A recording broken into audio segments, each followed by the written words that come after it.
As the events of life unfold before our very eyes at a very frightening pace, and as the demands of life only ever seem to be increasing, and as the pressures that the average Muslim of the 21st century finds himself and herself exposed to, it is not uncommon to hear people, Muslims, complaining of weak Iman. They say, my Iman has become so weak. And much like everything else in life, if a person's Iman, his faith, her faith is not serviced and monitored and refreshed and revived on a regular basis, much like everything else in life, it will wear away until very little of it remains. For this reason, the Messenger sallallahu alaihi wasallam, he said, as Al-Hakim narrates in his Mustadrak on the authority of Abdullah ibn Amr ibn al-As, he said, إِنَّ الْإِيمَانَ لَيَخْلَقُ فِي جَوْفِ أَحَدِكُمْ كَمَا يَخْلَقُ الثَّوْبِ يعني كما يبل الثوب فاسألوا الله أن يجدد الإيمان في قلوبكم. He said, Iman that is found within the hearts of people, it wears away. The same way that the clothes that you wear away. He said, so always ask Allah to renew and replenish the Iman that is within you. I beg Allah Almighty to renew the Iman that is within us. And there are many techniques that a Muslim could employ in order to raise his Iman and to experience those beautiful days of being close to Allah that perhaps a lot of us are no longer experiencing. Those techniques are many. However, today we're going to be speaking about just one of those methods, perhaps the chief of all methods. A method that is so significant that if it is missing, every other effort in order to raise a person's Iman will fail. What technique is this? This is the method of reintroducing ourselves to Allah Almighty. Who is Allah? If any one of us here today was to be asked to give a description with regards to he or her whom he loves the most in the life of this world, we would be able to give a very elaborate and precise and long description, hours upon hours. We would describe his talk or her talk, her walk, her favorite food, her favorite drink, her favorite hobbies, and so on. If, however, we were to ask the very same individual to give us a description of Allah, the Lord whom he claims he loves the most and adores the most and worships day in, day out, when we ask him to give a description of Allah, who is Allah, with only 2 minutes, not hours, just 2 minutes, with the condition that you're not allowed to repeat yourself, a lot of us struggle. And then we ask the question, why is my Iman so low? The answer many times is so obvious. We don't really know who Allah subhanahu wa ta'ala is. Who is Ar-Rahman Ar-Rahim Al-Malik Al-Quddus? And it is a very difficult task when Al-Faqir, the one who is poor, like us human beings, tries to give a description of Al-Ghani, Allah the most rich. It is difficult when Al-Da'if, the most weak, tries to give a description of Al-Qawi, Allah the most powerful. It is difficult. And therefore, to deal with this issue, we will return back to the words of Allah Himself. And we will now introduce the Creator through the words of the Creator Himself. Allah is about to introduce Himself to humanity. What does He say? Surah Al-Hashr, Allah Almighty says, Huwa Allah, He is Allah. Alladhi la ilaha illahu, besides whom none has the right to be worshipped. Al-Malik, the King. Al-Quddus, the pure. As-Salam, the one who is free from all defects. Al-Mu'min, the giver of security. Al-Aziz, the most mighty. Al-Jabbar, the compeller. Al-Mutakabbir, the supreme. Subhanallahi amma yushrikun. High is Allah above everything that they associate with Him. Who Allah? He is Allah. Al-Khaliq, the creator. Al-Bari, the inventor. Al-Musawwir, the giver of forms. Lahu al-asma'ul husna. To Him belongs the most perfect of all names. يُسَبِّحُ لَهُ مَا فِي السَّمَاوَاتِ وَالْأَرْضِ وَهُوَ الْعَزِيزُ الْحَكِيمُ. Everything in the heavens and the earth glorify Allah, and He is the most mighty, the most wise. Ya Allah, هَلْ تَعْلَمُ لَهُ سَمِيًّا. Do you know anybody who shares even one of these characteristics with Allah? Who is Allah? Come with me to chapter 6 of the Quran, Surah Al-An'am. Allah says, وَعِنْدَهُ مَفَاتِحُ الْغَيْبِ وَعِنْدَهُ مَفَاتِحُ الْغَيْبِ لَا يَعْلَمُهَا إِلَّا هُوَ. He has the keys to the unseen. No one knows them except Him. وَيَعْلَمُ مَا فِي الْبَرِّ وَالْبَحْرِ. And He knows everything that is on land and everything that is within the sea. وَمَا تَسْقُطُ مِنْ وَرَقَةٍ إِلَّا يَعْلَمُهَا. And there isn't a single leaf that falls from any tree except that Allah has knowledge of it. وَلَا حَبَّةٍ فِي ظُلُمَاتِ الْأَرْضِ. And there isn't even a grain within the darknesses of the land. وَلَا رَطُبٍ وَلَا يَابِسٍ. Nor is there anything moist or anything that is solid إِلَّا فِي كِتَابٍ مُبِينٍ. Except that Allah has knowledge of it. It is written within a clear record. La ilaha illallah. Wallahi, dear brothers and sisters, we have not recognized Allah as He deserves to be recognized. Who is Allah? We want to refresh our Iman.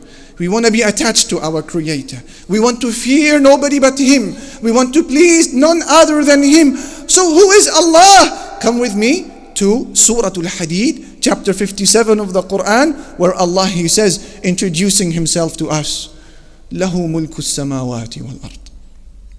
He is Allah who has the kingdom of the heavens and the earth. يُحْيِي وَيُمِيتُ. He alone is the one who gives life and death. وَهُوَ عَلَى كُلِّ شَيْءٍ قَدِيرٌ. And He is able to do whatever He wishes. هُوَ الْأَوَّلُ وَالْآخِرُ. He is the first and the last. وَالظَّاهِرُ وَالْبَاطِنُ. And the outward and the inward. وَهُوَ بِكُلِّ شَيْءٍ عَلِيمٌ. And He has knowledge of all things. هُوَ الَّذِي خَلَقَ السَّمَاوَاتِ وَالْأَرْضَ فِي سِتَّةِ أَيَّامٍ ثُمَّ اسْتَوَى عَلَى الْعَرْشِ. He is Allah who created the heavens and the earth in 6 days. Then He established Himself on the throne. يَعْلَمُ مَا يَلِجُ فِي الْأَرْضِ وَمَا يَخْرُجُ مِنْهَا. He knows everything that comes out of the earth and everything that goes into the earth. وَمَا يَنْزِلُ مِنَ السَّمَاءِ وَمَا يَعْرُجُ فِيهَا. And He has knowledge of everything that goes up into the heavens and everything that comes down from the sky. وَهُوَ مَعَكُمْ أَيْنَمَا كُنْتُمْ. And He is with you wherever you may be. وَاللَّهُ بِمَا تَعْمَلُونَ بَصِيرٌ. And Allah Almighty sees everything that you do. This is Allah. When a person struggles to describe Allah, go back to the words of Allah. This is Allah. Today, dear brothers and sisters, I wish for us to experience a sense of awe and veneration and majesty at the greatness of this Lord whom we worship. I wish for our hearts to tremble at the sovereignty of this Creator whom we bow and prostrate to, Allah subhanahu wa ta'ala. Who is Allah? Who is Allah? He is that Lord who has never slept. Since time immemorial, Allah has never slept and He will never sleep. Thus Muslim narrates in his Sahih on the authority of Abi Musa al-Ash'ari that the Messenger sallallahu alayhi wa sallam said, إِنَّ اللَّهَ لَا يَنَامُ وَمَا يَنْبَغِي لَهُ أَنْ يَنَامُ يَخْفِضُ الْقِسْطَ وَيَرْفَعُهُ يرفع إليه عمل الليل قبل عمل النهار وعمل النهار قبل عمل الليل حجابه النور لو كشفه لأحرقت سبحات وجهه ما انتهى إليه بصره من خلقه. He said Allah does not sleep. And it is not befitting for Allah to sleep. Allah lowers justice and He raises it. The actions of the night are raised to Him before the actions of the day.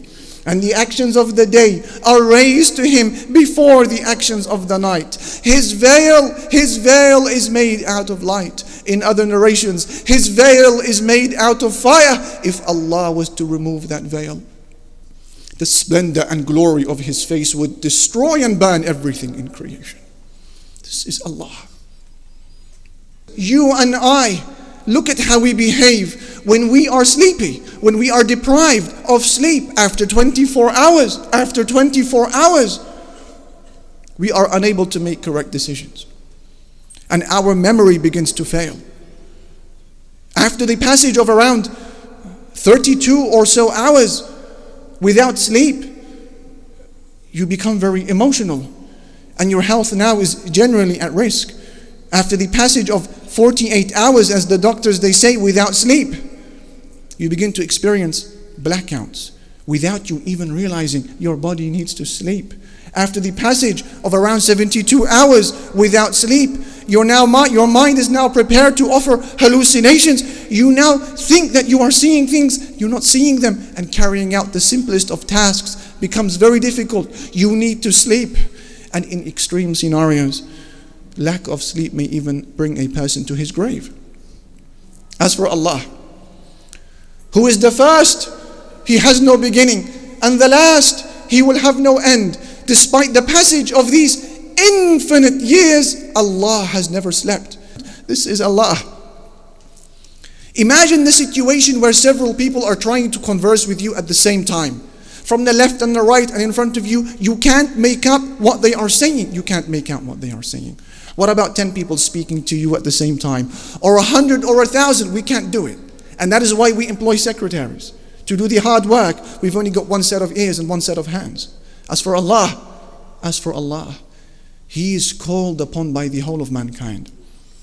And He is called upon by the jinn, by the animals, by the insects and creatures. Allah is called upon by the shayateen. Allah is called upon by the Muslim and non-Muslim. Allah is called upon by the soft and the hard. Allah is called upon by the inhabitants of the earth, the inhabitants of the ocean, those who swim in the sea. Allah Almighty hears them all, and He responds to them all, and He is able to differentiate this call from that call. And thus our mother Aisha, she would say, Alhamdulillahi alladhi wasi'a sam'uhu al-aswat. Praise be to Allah subhanahu wa ta'ala, whose hearing encompasses all voices.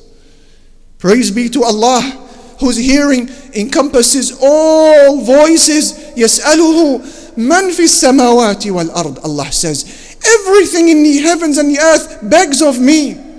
Kulla yawmin huwa fi sha'n. Every day Allah is engaged in a different matter. Every day Allah is engaged in an affair. What are these shu'un, these affairs? The Messenger sallallahu alayhi wa sallam said, وَمِن شَأْنِهِ أَن يَغْفِرَ ذَنْبًا وَأَن يُفَرِّجَ كَرْبًا وَأَن يَرْفَعَ قَوْمًا وَيَضَعَ آخَرِينَ. From the affairs of Allah that He busies Himself with, from the matters that Allah Almighty engages in, is a sin that He pardons, a difficulty that He removes, a nation that He elevates, and a nation that He lowers. La ilaha illallah. I bring to your attention, dear brothers and sisters in Islam, the description of just one of Allah Almighty's creation. He is an angel, the chief of the angels, Angel Jibreel alayhi salatu wassalam. The Messenger sallallahu alayhi wasallam saw him in his true angelic form. Ahmad narrates in his Musnad that Abdullah ibn Mas'ud, the companion, he said, رأى رسول الله صلى الله عليه وسلم جبريل في صورته. رأى رسول الله صلى الله عليه وسلم جبريل على صورته له 600 جناح كل جناح منها قد سد الأفق يسقط من جناحه من التهاويل والدر والياقوت ما الله به عليم. He says the Prophet ﷺ saw Angel Jibreel in his true angelic form, and he had no less than 600 wings, and every one of those wings was huge enough to fill the horizon and cover the skies. One wing spread out covers every cloud, covers every star, covers the sun and the moon, covers every inch of that blue sky that we see. One wing. What then can you make of 600 wings? And if this is the majesty of just one of Allah Almighty's creation, what then can you make of the beauty and the majesty of the Creator Himself? La ilaha illallah. I bring to your attention, dear brothers and sisters, yet a second creation from Allah Almighty. This is the description of one of the 7 angels who are carrying the throne of Allah. Abi Dawood narrates in his Sunan on the authority of Jabir that the Messenger sallallahu alayhi wasallam said, أذن لي أن أحدث عن ملك من ملائكة الله من حملة العرش ما بين شحمة أذنه وعاتقه مسيرة 700 عام. He said alayhi salatu wasalam, Allah has given me permission to give you, O Muslims, a description of just one of the 7 angels that are carrying the throne of Allah. He said the distance between his earlobe and his shoulder is the distance of 700 years worth of travel. If that is the distance between his ear and his shoulder, a hand span of a distance for us human beings, what then about the size of the rest of this angel? What then about the enormity of the rest of his body? If this is the size of one of the 7 angels who are carrying the throne of Allah, what then about the enormity of the throne of Allah itself? And if this is the size of the throne of Allah, what then about the Lord and the King of that throne?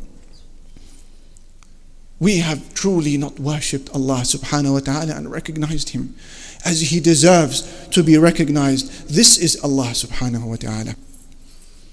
Surah Al-Hajj, we turn to that chapter now. Allah Almighty has a question that He poses to the whole of humanity. Allah asks, أَلَمْ تَرَ أَنَّ اللَّهَ يَسْجُدُ لَهُ مَنْ فِي السَّمَاوَاتِ وَمَنْ فِي الْأَرْضِ. Don't you see, O people, that everything in the heavens and the earth prostrates to Allah? وَالشَّمْسُ وَالْقَمَرُ, and so does the sun, and so does the moon. وَالنُّجُومُ وَالْجِبَالُ, and so do the stars, and so do the mountains. وَالشَّجَرُ وَالدَّوَابُ, and so do the trees, and so do the moving creatures. وَكَثِيرٌ مِّنَ النَّاسِ, and so do many people. وَكَثِيرٌ حَقَّ عَلَيْهِ الْعَذَابُ, and many people will be punished. Ya Allah. Isn't that amazing? From all of creation that's in existence, they are all in submission, all in sujood to Allah, whether we see it or realize it or not. And the only exception is a minority who happen to be from the weakest of all creation. He is man. He and the jinn, they refuse to prostrate to Allah. But even them, Allah Almighty says something remarkable about them in Surah Al-Ra'd. He says, وَلِلَّهِ يَسْجُدُ مَنْ فِي السَّمَاوَاتِ وَالْأَرْضِ طَوْعًا وَكَرْهًا وَظِلَالُهُمْ بِالْغُدُوِّ وَالْآصَالِ. He says everything in the heavens and the earth prostrates to Allah willingly or unwillingly, and so do their shadows. Ya Allah, the shadows are in prostration to Allah. So whether we do sujood to Him or we don't, our shadows have not consulted us. They have not taken a second opinion from us. They don't care what we think. They have already decided to prostrate to Allah. ذَلِكُمُ اللَّهُ رَبُّكُمُ الْحَقِّ. This is Allah, your Lord, the truth. This is Allah. It is, however, on the Day of Judgment, where it will become in the clearest ways, it will become apparent in the clearest of ways, the starkest of ways, that kingdom only ever belonged to Allah the Majestic. It will become apparent there. Allah Almighty, He says, describing the first blowing of the horn that will bring an end to creation as we know it today, before the beginning of the Day of Judgment, He says, وَنُفِخَ فِي الصُّورِ فَصَعِقَ مَنْ فِي السَّمَاوَاتِ وَمَنْ فِي الْأَرْضِ إِلَّا مَنْ شَاءَ اللَّهُ. The first blowing of the horn will take place, and everything in the heavens and the earth will die, except those whom Allah Almighty makes an exception. Everything will die. Silence. No more sounds to be heard. No more backstabbing. No more showing off. No more pride. No more lying. No more spite and malice. No more gossiping. No more boasting. No more sounds. Absolute silence. It will only be the voice of one, and that is the voice of the Creator, Ar-Rahman, where He will ask a question and no one will answer, so He will answer it Himself. He will say, لِمَنِ الْمُلْكُ الْيَوْمِ. Who does kingdom belong to today? No one will answer. No one is around. Everyone is dead, so Allah will answer Himself. لله الواحد القهار. Kingdom belongs to Allah, the one, the compeller. Muslim narrates on the authority of Abdullah ibn Umar that the Messenger sallallahu alayhi wa sallam said, يطوي الله السماوات يوم القيامة ثم يأخذهن بيده اليمنى ثم يقول أنا الملك أنا الملك أين الجبارون أين المتكبرون ثم يأخذ الأراضين في يده الأخرى ثم يقول أنا الملك أين الجبارون أين المتكبرون.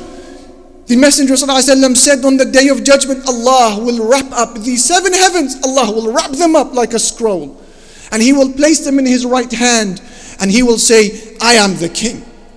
I am the king. Where are the tyrants? Where are the arrogant? Then Allah will wrap up the earth, placing it in His other hand. Then He will say, I am the king. Where are the tyrants? Where are the arrogant? La ilaha illallah. Then imagine with me, dear brothers and sisters, and picture the enormity, the scene of Yawm al-Qiyamah after the second blowing of the horn. When humanity in their billions have emerged from their graves and they stand all together waiting for the judgment, waiting for the arrival of the King Al-Qahhar, Allah. And then you look above you and the sky begins to crack open as if they are doors. وَيَوْمَ تَشَقَّقُ السَّمَاءُ بِالْغَمَامِ وَنُزِّلَ الْمَلَائِكَةُ تَنزِيلًا. Allah says on that day when the heavens will begin to crack open and clouds will emerge from them, smoke will emerge, and the angels will begin to descend rank after rank. The angels are now joining us on the plane of resurrection in preparation of the arrival, in preparation for the arrival of Allah Al-Qahhar, the compeller. And then when the time is suitable and when the scene is set and everyone is ready and the judgment is about to begin, Allah Almighty finally arrives in a manner that befits His majesty and glory. هل ينظرون إلا أن يأتيهم الله في ظلل من الغمام والملائكة. Allah will come, Allah says in chapter 2 of the Quran. He will come within the shadows of clouds and along with the angels as well. And on that day it will be a day where no man will have any power to help anybody else. وَالْمُلْكُ يَوْمَئِذٍ لِلَّهِ. And kingdom on that day and the command will belong purely to Allah. This is Allah, dear brothers and sisters. ذَلِكُمُ اللَّهُ رَبُّكُمُ الْحَقِّ. This is your Lord Allah, the truth. That is Allah. Now that you and I have recognized how great this Creator is within the universe, the sensitive question now poses itself. How great is Allah Almighty within your heart? A Muslim stops in his tracks when urged to commit a sin, having realized Allah is great. Allah is azim. Allah is glorified. I cannot do this. The wakeful Muslim does not say that the sin is small, but he says, my Lord is huge, my Lord is great. The wakeful Muslim does not look at the smallness of the crime, but he remembers the enormity of the Lord. There was a man who was once alone with an Arab Bedouin woman, and this was narrated by Al-Bayhaqi in his Shu'ab al-Iman. And he tried seducing her to commit the haram with him. But she was a pious woman, she resisted. She said to him, ثَكِلَتْكَ أُمُّكَ أَمَا لَكَ زَاجِرٌ مِنْ كَرَمٍ أَمَا لَكَ نَاهٍ مِنْ دِينٍ. She said to him, what is wrong with you, you vile man? Don't you have manners? Don't you have any honor? Don't you have deen to protect you from what you are asking me to do? He said to her jokingly, مَا يَرَانَ إِلَّا الْكَوَاكِبِ. He said to her, don't worry, nobody can see us. Nobody can see us except the planets. But her response was remarkable. She said, وَأَيْنَ مُكَوْكِبُهَا. But where is the one who placed them there? You say to me, let's do the haram because no one can see us. Only the planets. Where is the one who placed them there? This, in conclusion, dear brothers and sisters, is why we choose the likes of these topics. An introduction to Allah from time to time, so that when a sin presents itself to you and it says, here I am, I'm free, No one is looking. Go for it. You respond with courage and power and determination, and you say, but where is Allah? Where is Allah? Speak to yourself, dear brother. Speak to yourself, dear sister. Interrogate your soul. Say to yourself, oh my soul, if you had disobeyed Allah Almighty whilst thinking that He couldn't see you, then how great was your disbelief in Allah? But oh my soul, if you disobeyed Allah Almighty whilst knowing that He can see you, then how little was your shyness of Allah? Oh my soul, why have you made Allah subhanahu wa ta'ala the most insignificant of all observers? Oh my soul, why are you running away? Why are you trying to hide whilst you know that the sky is His sky and the land is His land and the kingdom is His kingdom and your body and your property are both His? Where are you trying to go, oh my soul? Oh my soul, why aren't you shy of Allah? Oh my soul, what will you say if Allah Almighty asks you on the day of judgment, was I not worthy of your glorification? Was I not worthy of being glorified? Dear brothers and sisters in Islam, glorify Allah. Sell that business that profits from the haram and glorify Allah. Take care of the 5 pillars of Islam. Perfect your 5 salawat as much as you can. Glorify Allah. Remove the intoxicant from your lungs. Remove the intoxicant from your pocket. Remove it from the shelves of your store. Glorify Allah. Remove that impermissible relationship that you are still struggling with once and for all. And glorify Allah. Create a vision in your life. Don't lead an average life. A strategy for the hereafter. What is your contribution to deen? Glorify Allah. I ask Allah Almighty that the same way that He is the greatest within the heavens and the earth, to make Him the greatest within our hearts and our lives as well.